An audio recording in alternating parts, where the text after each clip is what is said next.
Je ne sais pas quel côté vous vous situez. Aidez-nous à communiquer sur le bien national. Ceux qui sont en prison là-bas, ils avaient des amis. Hein? Marafat Amidou Yaya est en prison. Iya Mohamed est en prison. Il disait aussi comme vous là. Les gens autour d'eux racontaient la même chose. Un jour, ça c'est pour, avant de vous permettre de regarder cette vidéo, je suis à Paris. Je croise un Camerounais, c'est un photographe. Il s'appelle Yves Lecoq. Ça fait des années. Je dis à Yves Lecoq, frère, nous sommes là en plein carrefour, au Concorde Lafayette. J'habite pas très loin. Lui, il sortait certainement d'un tournage parce que c'était un professionnel de l'image. Il dit à Yves Lecoq, dis à toi qui es proche de la famille Fotso, dis à Yves Michel Fotso que la porte de la prison est ouverte pour lui. Il faut qu'il prenne ce que je te dis là au sérieux. Ceux qui connaissent Yves Lecoq là, c'est un professionnel de l'image au Cameroun. En fait, il est à Paris. Posez-lui ce que je vous dis là. C'est un gars de l'Ouest. C'est un ami, on se connaît depuis de longues dates. Moi, je suis du centre. Pour vous dire que certaines personnes sont venues chercher à diviser, parce que quand on parle aujourd'hui, on nous parle en termes de je suis de l'Ouest, je suis du centre. On ne parle plus en termes de compétences ou en termes de relations qui nous unissent et des valeurs qui nous unissent. Je dis donc à Yves Lecoq, dis à Yves Michel Fosso qu'il aille voir ses parents à Yaoundé. La situation est très grave. Moi, je suis ici à Paris, j'ai quitté l'armée depuis, mais mes canaux fonctionnent toujours. Dis à son père que son fils là ira en prison. Yves Lecoq me dit, bon, on va se donner rendez-vous le soir. Je pense qu'en ce moment même, le père doit être à Paris et ça serait une bonne occasion de lui en parler. Le soir, Yves Lecoq me rencontre, il m'appelle, il passe. On se retrouve dans le 16e. Il me dit que frère, celui que j'ai rencontré là-bas m'a dit que mais tu sais, hein, vraiment, tu sais que Michel Fotso, il est prétentieux, il est un peu orgueilleux, lui, vraiment, comme, non, vraiment, il est sûr que rien ne peut arriver, vraiment, comme il est passé à la télévision, là, il a parlé, machin, tout ça, rien ne peut arriver. Il dit, oh, man, je t'ai dit ce que j'avais à te dire, fermons la page, c'est comme s'il n'a rien dit, ok, avançons. La suite, nous la connaissons tous. Le régime de M. Biya, c'est un régime qui a une définition. Et ceux qui travaillent là-bas à l'intérieur ont pour mission de détruire et de neutraliser les autres. Pour rien, je ne comprends pas. Il faut donc casser tous ceux qui font bien, il faut les nuire. Il faut élever tous ceux qui font mal, il faut vivre avec eux. Et dans les deux cas, c'est le Cameroun qui perd l'inertie, la pauvreté, l'insécurité, ce qui gangrène, elle est devenue rampante. Manque d'eau, manque d'électricité, manque de tout et manque d'emploi. On vit dans la méchanceté, se tirer vers le bas. Pourquoi? Je n'en sais rien. Alors, que celui se fasse bien ou pas bien, j'attire votre attention ici. Comme d'ailleurs les autres. Je viens de faire une liste là de toutes celles de ceux qui sont en ce moment en prison. Ils étaient des directeurs généraux. Les directeurs généraux. Certains y sont encore. Fort Djindam, le meilleur des directeurs généraux, est en prison. Pour rien. Alors, faites attention avec ce qui se passe là. Nous voulons la vérité. Ce n'est pas que vous voulez prouver quoi que ce soit, mais pour l'intérêt de la gestion de votre maison. Comment? Faites attention, monsieur. Je viens de vous citer des noms là. Gervais Mendoza était directeur général d'une société. Gérard Ndondon était directeur général.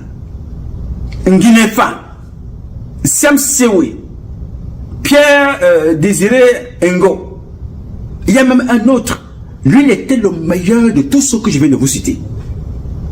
Fort Ndjindam, le meilleur de tous les directeurs généraux. Il a pris la société, pas comme le port autonome de Douala. Il a pris le chantier naval, 10 employés, il en a fait 3500. Les réseaux l'ont pris, l'ont jeté en prison. Allez donc voir ce que c'est devenu aujourd'hui. Alors si tu te couches là, tu te grattes les bonbons, tu manges, tu dors, mon cher ami, tu vas te retrouver en prison. Ah oui, hein, tu seras seul. Moi je te le dis, frère. Il faut élever ceux qui font bien, il faut dénoncer ceux qui font mal. Je ne sais pas quel côté vous vous situez. Aidez-nous à communiquer sur le bien national. Ceux qui sont en prison là-bas, ils avaient des amis. Hein? Marafat Amidou Yaya est en prison. Iya Mohamed est en prison. Il disait aussi comme vous là. Les gens autour d'eux racontaient la même chose. Il y a une agence de Njambo qui fait plus de publicité que le port autonome de Douala. One is back. Vous n'avez pas opté pour la même communication, mais stratégiquement, il faut envoyer sur les plateaux télé des gens qui connaissent ce que vous faites. Milo ne doit pas être payé pour se promener à chercher les petites filles au quartier, you know, ou bien porter des vestes tatates. C'est bien, mais on a besoin de défendre l'image du port autonome de Douala, l'image de son directeur, avec la communication que vous allez faire par rapport aux réalisations. Et je vais vous rappeler que chaque fois qu'un directeur général se comporte d'une drôle de façon, ceux qui prennent les décisions à Yaoundé ne s'attardent pas seulement à observer, ce qui se passe autour. Sinon, des personnes comme Gérard Ondondon. Gérard Ondondon serait en prison avec au moins 20 personnes. Mais il y a un petit groupe qui accompagne le directeur général. Parfois, il part seul. Les mêmes personnes qui lui font comprendre que non, il est beau, vraiment, il est ceci, vraiment, il est élégant, vraiment, il ne parle pas beaucoup. C'est ce que la femme d'Alem Bengoro lui disait toujours. Elle parlait avec mépris, avec condescendance. Aujourd'hui, elle est en prison avec son mari. Ne sous-estimez jamais la force de l'ennemi en communication. Ne sous-estimez jamais la force de la communication sur les faits réels, sur les réalisations réelles. La communication est un facteur commun. Que ce soit vrai ou faux, quand elle monte, elle peut faire mal. Qu'elle soit vraie, quand elle monte, elle rabaisse complètement ceux qui mentent. Et quand elle est fausse, si vous ne faites rien, elle rabaisse et elle peut facilement tuer des vraies actions dans l'œuf ou des vraies actions évidentes. Faites très attention, mes chers amis. Siam Siwi était aussi un responsable. Il est en prison, je ne sais pas avec qui, mais il est là-bas. Oui, monsieur. Yes, il est là-bas, Siam Siwi. Il était bon, il était mauvais, or whatever.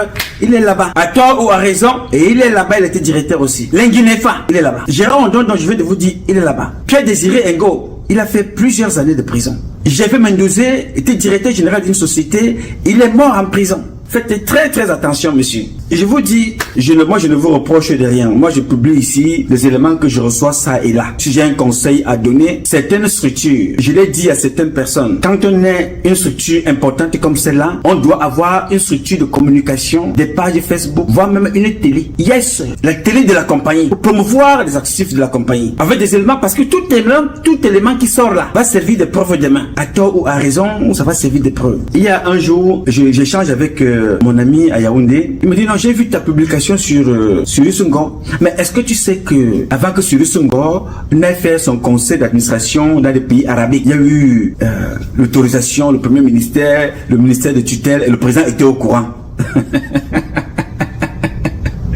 C'est à partir de cet instant-là que j'ai compris ou la bêtise ou la naïveté de la personne qui m'a parlé. Je lui ai dit, ouais, tu as raison. Ou la personne a pensé que quand elle parlait, elle racontait ce truc, j'écoutais, c'était pour lui une façon de se... J'ai dit, oh, tu as raison. Je n'ai pas voulu faire comprendre à cette personne-là que Mukoko Mbonjo, envoyé en mission par Paul Barthélémy Biyabi Mvondo aux Nations Unies, j'étais présent ici. C'était en septembre. Pendant qu'il y est dans sa chambre en train de se préparer, il a fini de porter sa cravate, il a pris sa chemise pour aller faire le discours au rez-de-chaussée. Il est déjà au rez-de-chaussée, en train de monter dans la voiture. On vient lui faire comprendre que non, tu ne peux plus faire ton discours parce que le Paul Biya vient de te débarquer. C'est Paul Biya qui l'envoie en mission. Madame, monsieur, toi qui m'écoutes, c'est Paul Biya qui envoie Mukoko Mbonjo en mission. Paul Biya le débarque alors qu'il est en chemin en train de lire le discours pour lequel Paul Biya l'a envoyé en mission. Et toi, tu me fais comprendre que non. Non, si Cyrus Ngo est allé là-bas, le président connaissait qu'il va pas là-bas. L'argent qu'il a dépensé là-bas, non, c'était l'argent qu'il pouvait dépenser aussi. C'était le même budget qu'il dépensait dans sur place.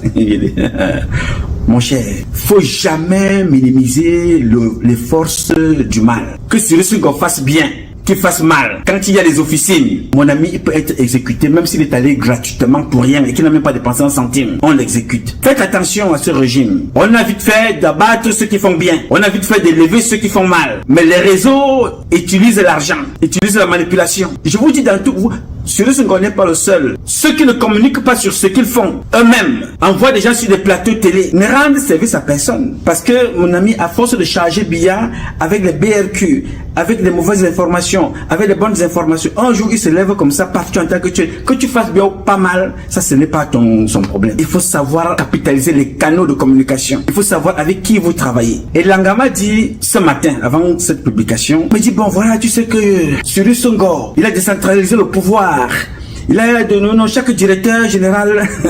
J'ai encore ri. Oh mon Dieu Seigneur. Oui, Cyrus Ngo, oui, il a décentralisé. Oh, c'est bien.